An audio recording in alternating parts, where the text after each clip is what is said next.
Yo, burst fade haircut tayo mga bossing. Dito mahaba yung buhok niya. Sarap gupitan. Una pala, basahin natin yung buhok. Clips natin. Then yung sides. Bald line. Ganyan lang kabilis. Zero agad natin. Sa likod, dibulok natin kasi makapal yung likod niya.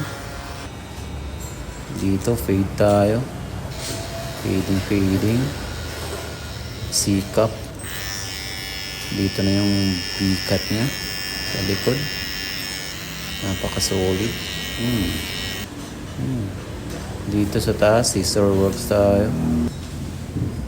Dito, gunting-gunting lang. Dito yung desired length niya. Hindi lalapas sa kilay.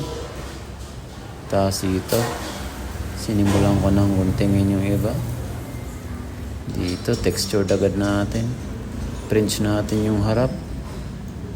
Ganyan lang kabilis yung burst fade. Texturizing powder. Boom. Panot. Ayan. Before guys, and then Burst fade pa rin to ya? Oo. Ano yan? B-cut. Burst fade. Burst fade yan, kaso nga lang B-cut. Ayun pa, ano niya. Oo.